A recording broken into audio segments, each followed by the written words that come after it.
شرک بہت بڑا ظلم ہے. ان الشرک لظلم عظیم.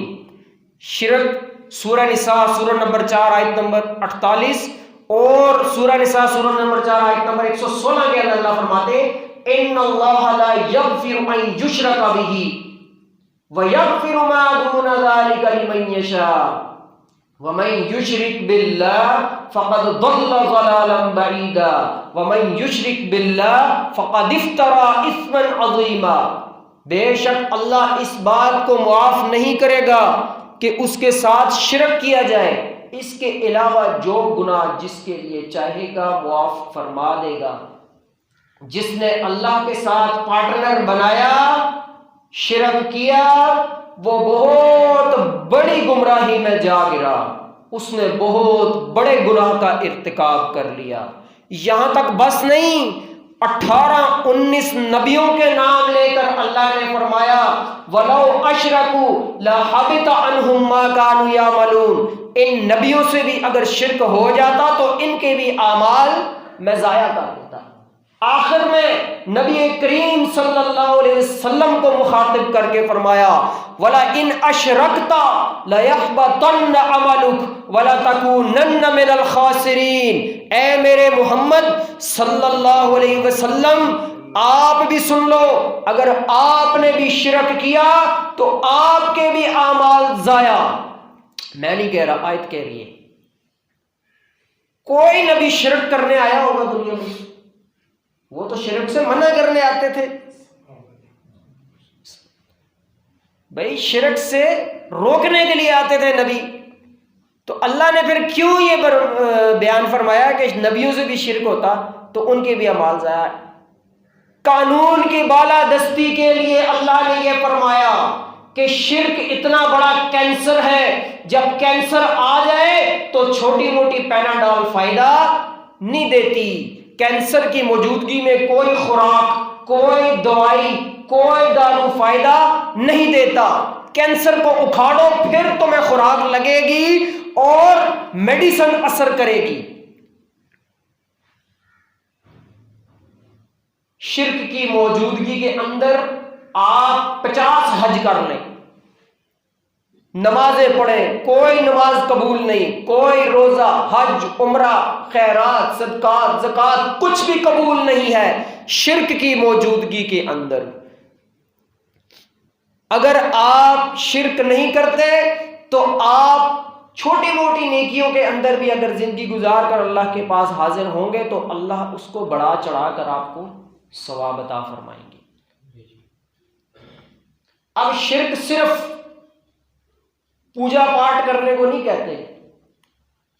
میری اور آپ کی اصلاح کے لیے ایک بات ہے، افرأیت من اتخذ الہہ ہوا.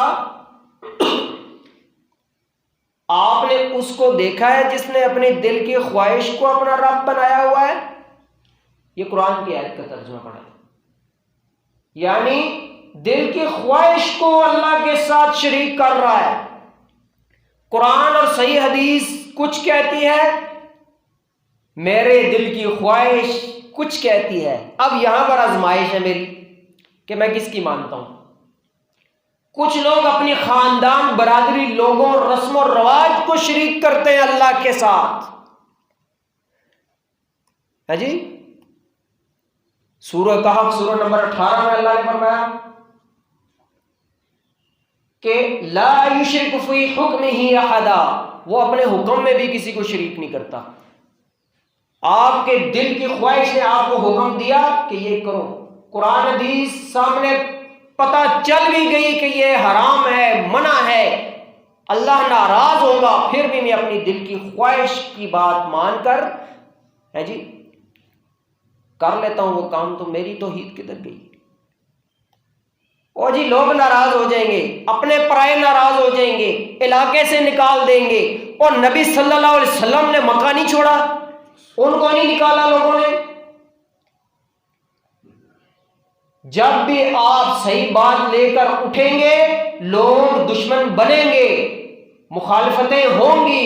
جیسے نبی صلی اللہ علیہ وسلم نے جو ہے جھیلی، اس طرح تم جھیلو گے تو تمہارا ایمان کامل ہے، ورنہ تمہارے جو ہے یہ جو بھی معاملات ہیں اللہ سے چھپے ہوئے نہیں ہیں.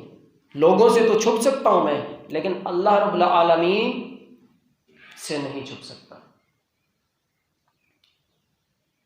تو بات ہو رہی تھی شرک اور توحید کی. اللہ اکبر. شرک، ان الشرک لظلم عظیم، شرک بہت بڑا ظلم ہے یقیناً. لیکن شرک کس کو کہتے ہیں؟ کہتے کس کو ہیں؟ شرک شریک سے ہے، پارٹنر، میرا فلاں کاروبار میں شریک ہے جی. اب اللہ کے ساتھ شریک بنانا کس کو کہتے ہیں؟ مختصر سی روشنی اس پہ ڈالنے کی کوشش کروں گا. اب شرک شریک سے ہے، پارٹنر سے ہے. شریک اللہ کی ذات میں، جیسے کہ عیسائیوں نے، یہودیوں نے کہا کہ عزیر اور عیسیٰ اللہ کی ذات میں سے، یعنی ان کا بیٹا ہے، ذات میں سے ٹکڑا نکال دیا نا. ٹھیک ہے. اسی طرح نور من نور اللہ، محمد صلی اللہ علیہ وسلم اللہ کے نور کا ٹکڑا ہے، یہ بھی شرک ہے. بھئی اللہ تو وہ ہے، قل هو اللہ احد اللہ الصمد لم یلد ولم یولد ولم یکن لہ کفوا احد. نہ اس نے کسی کو جنا اور نہ وہ کسی سے جنا گیا. تم کہتے ہیں نبی پاک صلی اللہ علیہ وسلم اس کے اوریجنل نور میں سے جدا ہوا ٹکڑا ہے، جو مصطفی تھا عرش پر خدا ہو کر، اتر پڑا مدینے میں مصطفیٰ ہو کر. یہ شرک کدھر؟ یہ شرک نہیں تو اور کیا ہے؟ اللہ اکبر. انا للہ و انا الیہ راجعون. جب بات کی جائے تو الزام یہ لگایا جاتا ہے کہ سختی ہے. جی سختی نہیں، پابندی ہے قرآن و حدیث کی. اب ہم گونگے شیطان بھی تو نہیں بن سکتے نا کہ لوگوں کی ناراضگی کی وجہ سے ہم صحیح بات کہنا چھوڑ دیں. اب اللہ سے جتنا ڈرنا چاہیے اتنا آپ کسی سے خوف رکھیں گے، یہ خوف میں شرک ہے. جتنی امید اللہ سے رکھنی چاہیے اتنی امید غیر اللہ سے رکھیں گے، یہ بھی شرک ہے. شرک فی الامید، شرک فی الخوف، شرک فی المحبہ، محبت کے اندر شرک. بیوی، بچے، لوگ، احباب، چیزیں، دنیا کی محبت اگر اللہ کی محبت سے بڑھ کر جائے تو وہ تو شرک سے بھی اوپر چلا جاتا ہے معاملہ. اللہ کی محبت، جتنی محبت ان سے ہو گئی تو یہ شرک فی المحبت. صرف کسی کو سجدہ رکوع کر دینا شرک نہیں، یہ بھی شرک ہے. غیر اللہ کے سامنے آپ سجدہ، رکوع، قیام، اس کے لیے ہاتھ باندھ کے کھڑے ہوں، ہاں جی، اس کے حکم کا اتنا ادب کریں کہ اتنا اللہ کے قرآن کا بھی آپ ادب نہیں کرتے. یہ شرک فی الحکم. سورہ کہف سورہ نمبر 18. لا یشرک فی حکمہ احدا، وہ اپنے حکم میں بھی کسی کو شریک نہیں کرتا. یہ لکھا ہوا. ہم نے کہا نہیں، ہم تو کریں گے، نعوذ باللہ. زبان سے تو نہیں کہتے لیکن اعمال ہمارے یہی کہتے ہیں کہ اللہ رسول تو صرف مسجد کی 4 دیواری میں، تجھے کوئی اجازت نہیں ہماری خوشیوں غمیوں میں، کوئی تیرے قانون نہیں چلیں گے ہماری خوشیوں غمیوں کے اندر. ہم اپنی مرضی سے اپنے بیٹے کی شادی، اپنی بیٹی کی شادی، اپنی غمیاں، اپنی خوشیاں، ہاں میری دکان کاروبار میں بھی تیرا کوئی کام نہیں. زبان سے ہم نہیں کہتے لیکن ہمارے کام یہی ہے. نہ ہماری خوشیوں غمیوں میں اللہ کے قرآن، نبی صلی اللہ علیہ وسلم کے فرمان کی پاسداری کی جاتی ہے، اکثر نہیں کی جاتی. بہت کم لوگ ہیں جو کریں بھی تو ان کو بھی لوگ تانے دے دے کر مار دیتے ہیں. مولوی بن کے ہو، مولانی بن گئی ہے، تو پردہ کب سے شروع کر دیے تو نے؟ پھر بھی میری مسلمانی میں کوئی فرق نہیں آتا. مجھ سے بڑا مسلمان کوئی نہیں، مجھ سے بڑا مسلمان کوئی نہیں. سننے کو یہ ملتا ہے. اللہ رب العالمین ہماری اصلاح فرمائے. یہ صرف آپ کے لیے نہیں، سب سے پہلے میں اپنے آپ کو یہ باتیں سنا رہا ہوں کہ اللہ میری اصلاح فرمائے. میں بھی انسان ہوں، فرشتہ نہیں ہوں. اللہ میری اصلاح فرمائے، آپ کی اصلاح فرمائے، پھر ہم سب مل کر دنیا میں پھیل کر لوگوں کی اصلاح کر سکیں. تو شرک معاف نہیں ہے. توحید کیا ہے؟ اللہ کو ہر چیز میں ایک مانے، اس کی ذات میں، اس کی صفات میں. اللہ جس طرح سنتا ہے اس طرح ہم کہیں کہ فلاں بھی سنتا ہے. مثال کے طور پر بعض لوگ کہتے ہیں، اعتراض کرتے ہیں، جی کسی سے کچھ مانگنا یہ شرک کہتے ہیں آپ لوگ، ہاں جی، تو والدہ سے ہم کھانا مانگتے ہیں جا کے تو یہ بھی شرک ہو گیا۔ بھائی یہ شرک کیسے ہو گئی؟ یہ تو شرک نہیں ہے۔ ہاں وہی والدہ اگر فوت ہو جائے، ان کی قبر پہ آپ جا کے کہیں جی کہ اٹھیں جی امی جان روٹی دیں، تو یہ شرک ہو جائے گا، کیونکہ اس ٹائم وہ بالکل ختم ہے دنیا سے۔ اس ٹائم صفت اللہ کی ہے سننا، آپ اللہ کی صفت میں اس کو بھی شریک کر رہے ہیں، تو سمجھے یہ شرک ہے۔